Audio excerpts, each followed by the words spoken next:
Hi! Hello! Welcome back to our channel Vani's diary. చాలా రోజుల తర్వాత అయితే వీడియో అప్‌లోడ్ చేస్తున్నాను. అది కూడా వరలక్ష్మి వ్రతం వీడియో.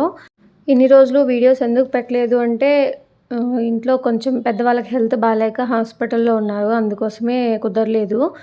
ఇంకా నేనైతే డీటెయిల్‌గా కూడా వీడియో తీయలేదు వరలక్ష్మి వ్రతంది. అంటే లాస్ట్ ఇయర్ తీశాను కదా! ఆ విధంగా తీయలేదు. సింపుల్‌గా బ్యాక్ డ్రాప్ ఇవన్నీ ఎలా అరేంజ్ చేసుకున్నాము అనేసి అండ్ అలాగే పూజ ఎలా కంప్లీట్ చేసుకున్నాను అనేసి వీడియో అయితే తీశాను. ఇంకా ముందు రోజు నైటే బ్యాక్ డ్రాప్ అనేది రెడీ చేసేస్తున్నాము. అసలు అనుకోలేదు. దీనికి వీడియోలో చూసినప్పుడైతే థర్మాకోల్ షీటు ఇవన్నీ కావాలని ఉండేసరికి నాకు ఇంకా బయటకెళ్ళి అవన్నీ తెచ్చి రెడీ చేసేంత టైం లేదనేసి నేను ఊరుకున్నాను. కానీ ఆ ముందు రోజు ఇండిపెండెన్స్ డే ఉండింది కదా! మా తమ్ముడికైతే లీవ్ ఉండింది. ఇంకా ఇవన్నీ అరేంజ్‌మెంట్స్ అన్నీ తనే చేసుకున్నాడు. అరిటాకులు అన్నీ తెచ్చుకున్నాడు. అలాగే బ్యాక్ సైడు ఆహ్, కార్డ్‌బోర్డ్ ఉంటుంది కదా! ఆ షీట్‌ని డబుల్ సైడ్ టేప్‌తో అతికించేసి ఇంక ఈ విధంగా గుండు సూదులు గుచ్చితే మనకి వాల్‌కి స్టిక్ అవుతాయి కదా! వాల్‌కి తగులుతుంది కదా! అందుకనేసి స్టాప్లర్‌తో పిన్స్ అయితే పిన్ చేస్తున్నాడు. ఇక్కడ చూస్తున్నారు కదా! ఇక్కడ మిడిల్‌లో మాత్రమే గుండు సూది యూజ్ చేస్తాడు. అది కూడా క్రాస్‌గా పెట్టాడు. బాగా సెట్ అయింది. ఎన్ని కాంప్లిమెంట్స్ వచ్చాయంటే ఈ బ్యాక్ డ్రాప్‌కి నిజంగా చాలా సింపుల్‌గా అలాగే చాలా తక్కువ ప్రైస్‌లో అయితే అయిపోయింది. మేము ఒక 15 ఆకులైతే తెచ్చుకున్నాము. ఒక్కొక్కటి రూ. 4 పడింది 60 రూపీస్‌కి. అందులో కూడా ఇంకో 5, 6 ఆకులైతే మిగిలిపోయాయి. కానీ ఎందుకైనా మనకి కరెక్ట్‌గా తెలీదు కదా! అందుకనేసి ఒక 15 తెచ్చుకున్నాము. ఇంకా చాలా సింపుల్‌గా అండ్ అలాగే ఈజీగా అయిపోయింది. ఇంకా ముందు రోజే రవ్వ లడ్డూలు కూడా ప్రిపేర్ చేశాము. మురుకులు అలాగే నిప్పట్లు అయితే ముందే చేసేసాను. ఇంకా అవి టైం ఎక్కువ పడుతుంది కదా అనేసి. ఇంకా ఇక్కడ వీడియో ఎందుకు తీస్తున్నానంటే మా వారు ఎప్పుడు నాకు వంటలో హెల్ప్ చేయరు. కానీ ఫస్ట్ టైం ఆ రోజు చేసేసరికి గుర్తుగా ఉంటుందనేసి నేనే వీడియో తీపిచ్చుకున్నాను. ఇది కూడా పెద్ద విశేషమా అనుకోవచ్చు కానీ ఇంట్లో కిచెన్‌లో ఎటువంటి హెల్ప్ కుకింగ్‌లో ఎటువంటి హెల్ప్ చేయని మగవాళ్ళు ఉన్న ఇంట్లో ఉన్న ఆడవాళ్ళకే అర్థమవుతుంది. ఇదెంత హ్యాపీగా ఉంటుందో. నాకైతే నిజంగా మా వారు కుకింగ్‌లో ఆయనకి రాదంతే. వస్తే హెల్ప్ చేస్తారు. ఈ విధంగా చూసారు కదా! ఇప్పుడైతే పని ఎక్కువ ఉందనేసి రవ్వ లడ్డూలు కూడా ప్రిపేర్ చేసి ఇస్తున్నాడు. అంటే నేనే మొత్తం ప్రిపేర్ చేశాను. ఓన్లీ లడ్డూలు మాత్రం పట్టేస్తున్నారు అంతే. ఇంకా ఒక్కరిని కూర్చోబెట్టడం ఎందుకని నేను కూడా లడ్డూలు పట్టాను. ఇంకా లడ్డూలు చేయడం స్టార్ట్ చేసినప్పటి నుంచి మా వాడు మా చుట్టూనే తిరుగుతున్నాడు మా చిన్నోడు. ఒక లడ్డూ కావాలి అని మమ్మల్ని అడిగి అడిగి అలిసిపోయి వాళ్ళ అన్నని అడుగుతున్నాడు. వాళ్ళ నాన్న ఇవ్వను అనేసరికి కొడుతున్నాడు. చూసారా వాళ్ళ నాన్ననైతే ఎలా కొడుతున్నాడో. మయాంక్ ఎప్పుడు అలా కొట్టేవాడు కాదు. చిన్నోడైతే చాలా అతి. మయాంక్ అయితే చాలా సైలెంట్. మ్యాక్సిమం ఇంట్లో పెద్దోళ్ళు సైలెంట్‌గా చిన్నోళ్ళు అతిగానే ఉంటారనుకుంటాను. మా ఇంట్లో అయితే ఎగ్జాక్ట్‌గా అలాగే ఉన్నారు. ఇక్కడైతే నెక్స్ట్ నైవేద్యాలు అన్నీ రెడీ చేసుకునేసి మొత్తం అన్ని అరేంజ్‌మెంట్స్ చేసుకునేసి ఇంకా పూజ అయితే చేసుకుంటున్నాము. చాలామంది ఇక్కడ కర్ణాటకలో అయితే పూజారిని పిలిపించుకుంటారు ఇంటికి మ్యాక్సిమం. అంటే ఆ రోజు పూజారులు దొరకడమే కష్టము. ఒకవేళ దొరికినా కూడా వాళ్ళు మనకిచ్చిన టైమింగ్‌లో మనం అన్ని అరేంజ్‌మెంట్స్ చేసుకొని రెడీగా ఉంటే వచ్చి కథ చదివేసి గబగబా పూజ చేయించేసి వెళ్ళిపోతారు. మళ్ళీ నెక్స్ట్ ఇంకొక చోటుకి వెళ్ళాల్సి ఉంటుంది కదా! అందుకోసము. కానీ మనకి బుక్ స్టోర్స్‌లో అలాగే పూజ స్టోర్స్‌లో మనకి వరలక్ష్మి వ్రతం అనేసి విధానం అనేసి ఒక బుక్ దొరుకుతుంది. అది జస్ట్ రూ. 10 అలా ఉంటుందంతే. నేనైతే పెళ్లి తర్వాత ఇప్పటికి ఒక 6 టైమ్స్ అలా చేశాను పూజ ఇంట్లోనే. అప్పటి నుంచి కూడా నేను ఈ బుక్‌లోనే చదువుకొని ప్రాసెస్ అంటే మనకి మంత్రాలు కూడా ఉంటాయి. మనకి వీలైతే మంత్రాలు నోరు తిరిగితే చదవచ్చు. లేకపోతే దాని ప్రాసెస్ ఉంటుంది కదా! ఆ ప్రాసెస్‌ని ఫాలో అవ్వచ్చు. నాకైతే కొంచెం అలవాటయింది. ఈ బుక్ లాస్ట్ ఒక 6 ఇయర్స్ నుంచి చేస్తున్నాను కాబట్టి వచ్చినా రాకపోయినా నాకొచ్చినట్టు ఆ మంత్రాలను కూడా చదివి చెప్పడానికే ట్రై చేస్తాను. ఇంకా చాలా చిన్నగానే ఉంటుంది బుక్. తొందరగానే అయిపోతుంది. మనం పూజారిని పిలిపించుకొని 10 నిమిషాల్లో పూజ అయిపోయి అప్పటికి ఇంట్లో పిల్లలు లేసిండ్రు, రెడీ అయ్యిండ్రు.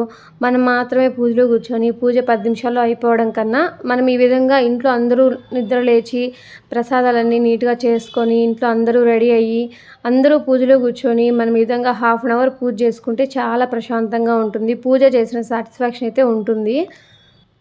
ఇక్కడ మేమైతే పూజ ప్రాసెస్‌లో భాగంగా కుంకుమార్చన చేస్తున్నాము. నేను చదువుతూ ఉంటే మయాంక్ అలాగే మా కజిను కుంకుమార్చన చేస్తున్నారు. ఇంకా అందరూ ఉన్నారు. మా తమ్ముడు లేరు కదా! అంటే ఆ రోజు ఆఫీస్ ఉండింది. వాళ్ళకి లీవ్ ఇవ్వలేదు. అందుకనేసి మార్నింగ్ ఆఫీస్‌కెళ్ళిపోయాడు. అన్నీ రెడీ చేసుకొని 10:30కి రావుకాలం ఉంటే మేము 10కి అలా పూజ స్టార్ట్ చేసాము. ఈజీగా 11:30 అలా అయింది మాకు. అంటే ప్రాసెస్ అంతా కంప్లీట్ చేయడానికి.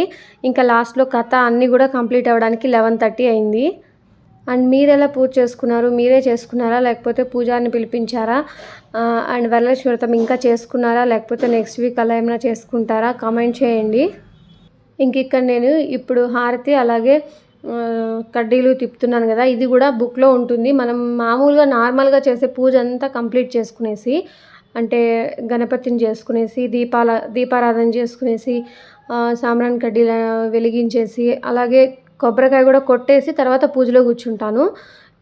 తర్వాత ఇందులో ఎలా ఉంటుందో ప్రాసెస్ అది ఫాలో అవుతూ ఉంటాను. ఇంకా నైవేద్యం అన్నప్పుడు ఆల్రెడీ నైవేద్యం పెట్టేసున్నాము. ఇంకా వాటర్ ఉన్నాయి కదా, అవి తెచ్చుకోలేదు, మర్చిపోయాను. ఇక్కడ వాటర్ కూడా పెట్టేసి నైవేద్యం సమర్పయామి అంటే ఓన్లీ నైవేద్యమే కాదు కదా, వాటర్ కూడా పెట్టాలి. ఈ బుక్ అయితే నాకు చాలా బాగా హెల్ప్ అయింది. ఎందుకంటే ప్రతి చిన్న విషయం, అంటే కొబ్బరికాయ కొట్టడం కాటి నుంచి తోరణం కట్టుకునే మంత్రం కాటి నుంచి మనము ప్రదక్షిణ చేస్తాం కదా, ఆ మంత్రం కాటి నుంచి అన్నీ చాలా నీట్గా ఉంటాయి.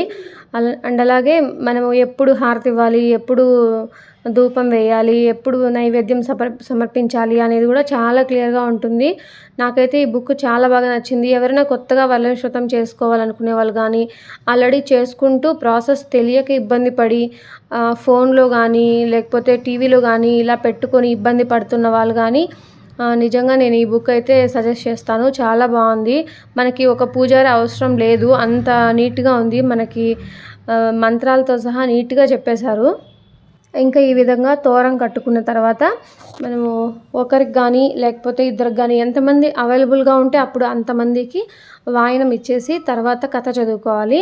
నేనైతే ఇంట్లో మా అత్త అలాగే మా కజిన్ ఉన్నారు కదా, వాళ్ళిద్దరికీ వాయనం ఇచ్చేసి తర్వాత మళ్ళీ కథ చదువుకొని లాస్ట్లో మంగళహారతి పాట అనేసి ఉంటుంది. హారతి పాట పాడేస్తే లాస్ట్లో హారతి ఇచ్చేస్తే పూజ అనేది కంప్లీట్ అయిపోతుంది. కానీ నేనైతే ఎవ్రీ ఇయర్ పాడేదాన్ని కాదు ఈ పాటని, బట్ ఈసారి ట్రై చేశాను.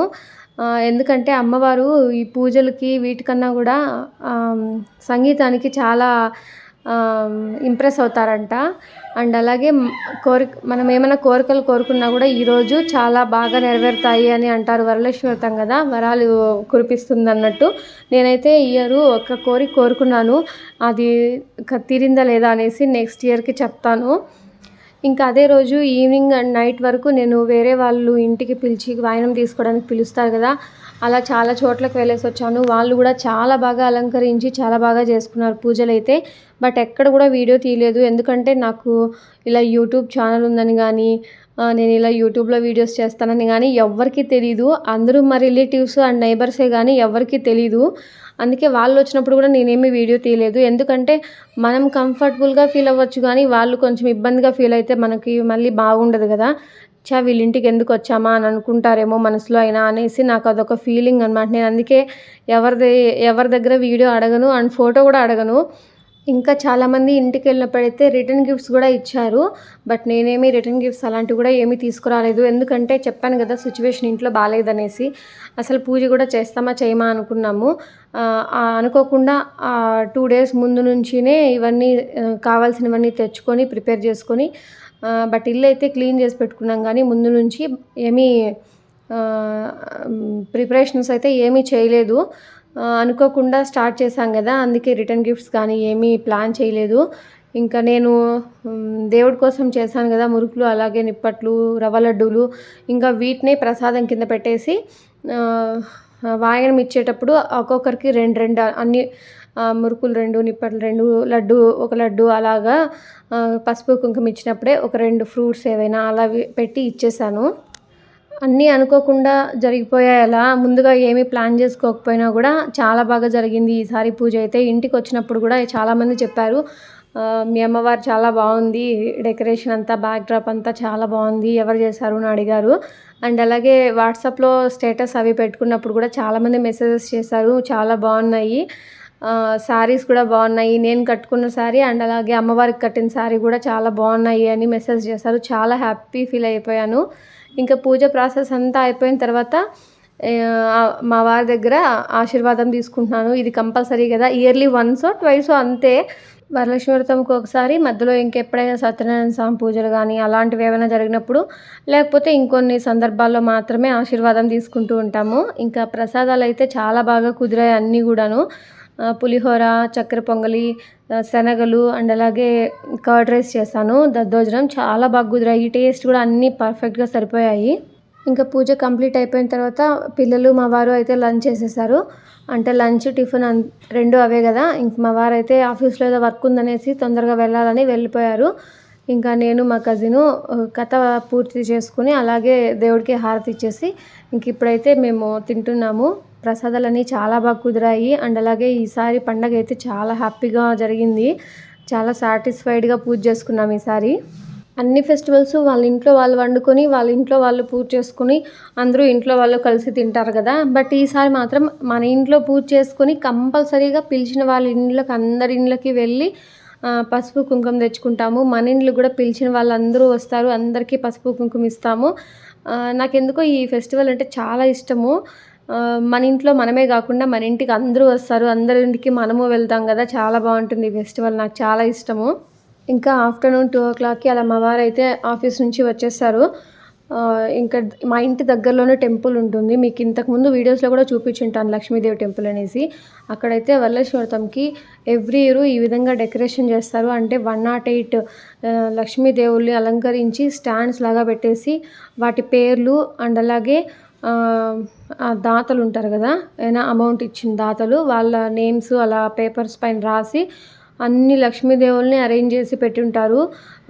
చూడ్డానికి అసలు 2 కళ్ళు సరిపోవు. అంత బావుంటది. మార్నింగ్ టైంలో వస్తే అసలు దర్శనం అవ్వడానికే ఒక హాఫ్ అన్ అవర్ పడుతుంది. అంత రష్ ఉంటుంది. బట్ ఈరోజు మేము కరెక్ట్‌గా టెంపుల్ ఆఫ్టర్‌నూన్ క్లోజ్ చేసే టైంకి వచ్చాం కదా! అందుకే చాలా ఫ్రీగా దర్శనం అయిపోయింది. ఎక్కువ మంది కూడా జనం లేరు. మళ్ళీ ఈవినింగ్ అయ్యేసరికి ఎక్కువ మంది ఉంటారు. మనకి చాలా టైం పడుతుందనేసి మేము ఆఫ్టర్‌నూనే వచ్చాము టెంపుల్‌కి. ఓకే. ఇప్పుడైతే చూసారు గదా! మా ఇంట్లో మేము వరలక్ష్మి వ్రతం ఎలా జరుపుకున్నాము అనేసి. అండ్ అలాగే మీ ఇంట్లో మీరు ఏ విధంగా జరుపుకున్నారనేసి కూడా కామెంట్ చేయండి. మనసులో అమ్మవారి పైన భక్తి పెట్టుకొని మనస్ఫూర్తిగా పూజ చేసుకున్న ప్రతి ఒక్కరి కోరికను అమ్మవారు తీరుస్తుంది. అండ్ మన ఛానల్ ఏమైనా కొత్తగా చూస్తున్నట్లయితే ప్లీజ్ సబ్స్క్రైబ్ చేసుకోండి. And thanks for watching. Bye.